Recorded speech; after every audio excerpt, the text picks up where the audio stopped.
You think your partner is hiding something? I mean, infidelity is just horrible, no matter what. And you know what? If you get into the dating game and the relationship game, sooner or later, you're going to experience heartache.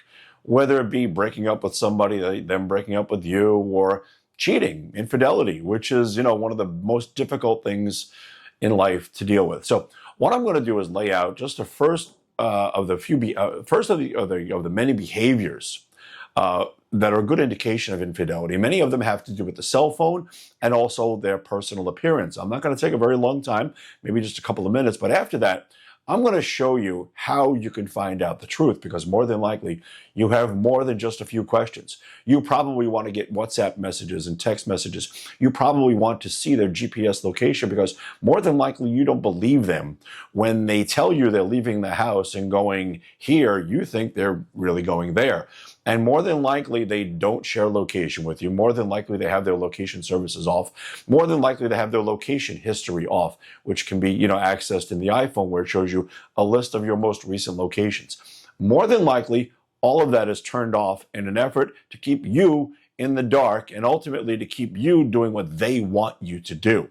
But here is your way out. Okay, so first, the behaviors that you'd want to look for. And they're almost exclusively with the cell phone.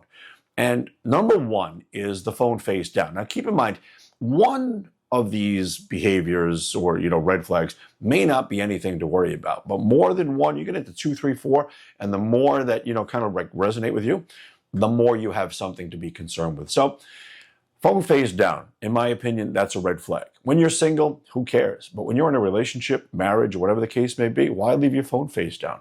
My phone is face up. Secondly, is that phone on silent? And if their phone is on silent and it's face down, well, more than likely you have something to be concerned with, because you have to ask yourself the simple question: why?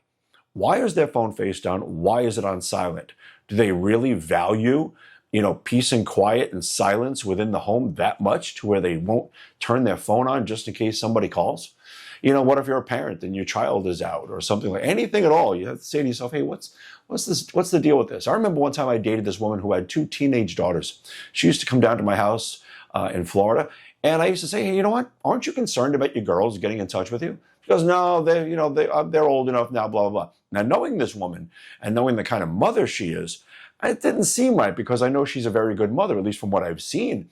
So it didn't make any sense to me that she would just completely shut her daughters out for a period of 2 or 3, 4 days over the weekend while she's visiting me. Well, it turns out, of course, she was cheating and maintaining a relationship and communication with a guy she was involved with for 11 years, all the while telling me, no, I never did that. Stupidly, I believed it. So I speak from experience as well. I speak not only from real life experience, but the experience of listening to you people, my audience, on the telephones, on the emails, on the DMs, and everything else like that.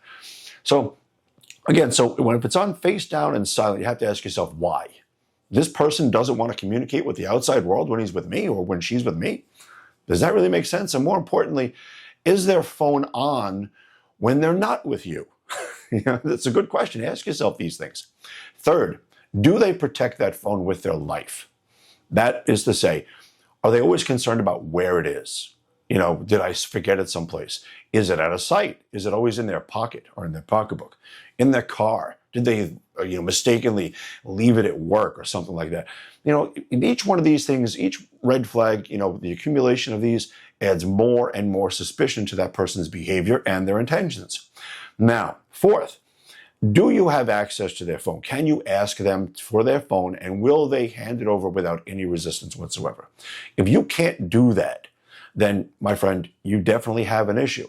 You should be able to walk over to your partner, and I'm talking about committed, exclusive relationships of, extended amount of time, not somebody you just dated like a week or 2 ago.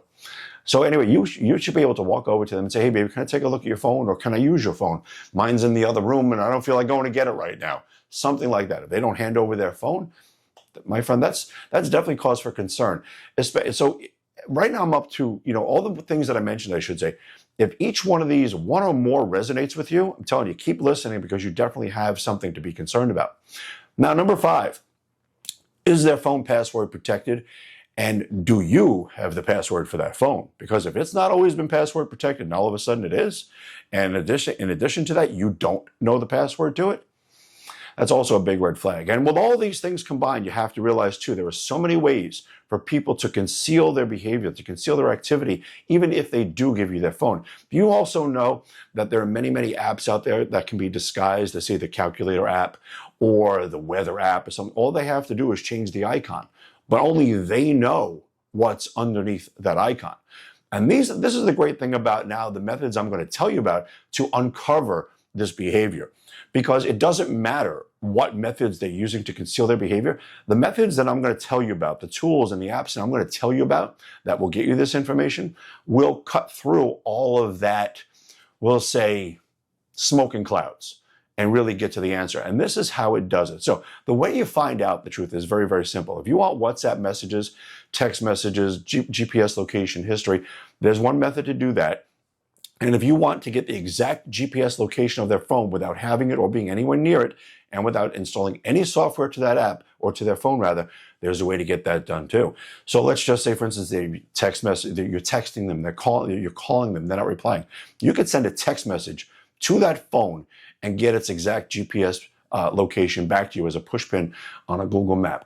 All you have to do is just keep sending text messages, and you can keep getting the location. So this way, just in case they're moving around. So to get this information, you could do it without having their phone or being anywhere near it, and you could do it without installing any software or app to that phone that you either want to track or monitor. So the first way is this. You get yourself what's called an OTA app or an OTA spy app, like the ones that are offered in ProSpy. These things are simple, made for the average person. You don't need to be tech savvy to use these things. That's what makes them so great. All you have to do is download the app, enter the telephone number, and then enter the license key that you get when they send you the app.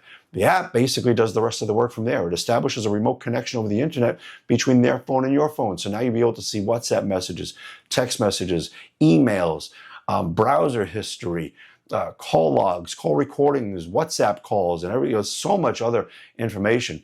You can go take a look at our, well, it's not called the bio here on YouTube. It's called we'll call it the bio. Tap on that link in the bio. You can see a great demo of the OTA Spy app and everything that it could do for you, just how simple and easy it is to use. Now, if you want to get the exact GPS location of their phone, and this doesn't matter if their location services are turned on, it doesn't matter if they're sharing their location with you, that doesn't make a difference. Instant ID, this website I'm about to tell you about, will get the information, that GPS location, no matter what. Okay, so instantid.info. You go to the website, enter the telephone number, enter the search bar. The first thing it does is give you the approximate location of that phone. Then to get the exact location, all you have to do is send a text message to that phone through the instantid.info system. Now, this is important. You won't use your phone to send the text message, and you will not be using your telephone number. You use the Instant ID system. And also, I want to mention as well that every search that takes place on instantid.info remains anonymous. The other person will not know that you are searching their phone number. So you send the text message to the phone. It reports back that phone's exact GPS location as a push pin on a Google map. Street address, city, state, all that great information. You could also monitor that phone's movement over the course of the day. All you have to do is stay connected to the instantid.info app, which will be in your dashboard, and then just keep sending text messages periodically. You get constant updates. Now, people say, well, they could just block the number. No. Instantid.info has access to literally tens of thousands of telephone numbers, and every single text that is sent from a different telephone number. It's never the same one twice, so it's impossible to block it. So therefore, when the text is sent, it will get you their GPS location. And as I mentioned before, people say, well, okay, well, what if the location service is off? What if this and what if that? It doesn't matter. That is not how instantid.info goes about obtaining the GPS location of that device. That device needs these things for, the device needs to have one of these three things or two other of these things in order for Instant ID to obtain its location. That is, number one, the phone has to be on, of course. And secondly, it has to have a cellular data connection from the cell phone company, whether it be Verizon, T-Mobile, AT&T, something like that, and or an internet connection, Wi-Fi. If it has, one of those two connections and it's turned on, you're going to be able to get its GPS location. You're going to be able to find out where that phone is, pretty much what it's doing, and hopefully keep whoever is, handling the phone safe. Because you have to remember, even though we talk a lot about infidelity and cheating, these apps that we talk about here have a great number of uses outside of that, we'll say, that category. Because let's think about it. If you have a son or a daughter or a friend, maybe they're out on a date, you just want to check up on them. They can't get to their phone, so you can just send them a text message to get their location.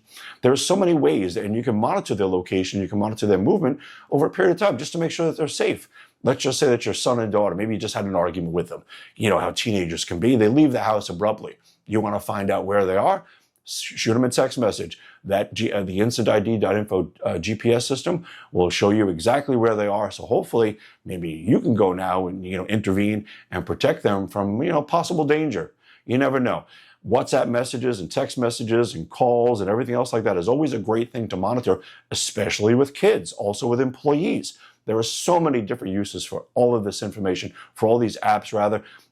Infidelity and cheating is just one of them. So again, keep in mind everything that I mentioned here today, especially the behavioral issues and the red flags. If more than one or two of those resonated with you, you do yourself a favor and find out the truth, because I guarantee it, you're never going to get the truth from them. They will keep you hanging on and breadcrumbing you from now until you finally have had enough, which God knows you can waste 5 or 10 years with this kind of stuff. So don't be one of those people. Find out the truth. You owe it to yourself.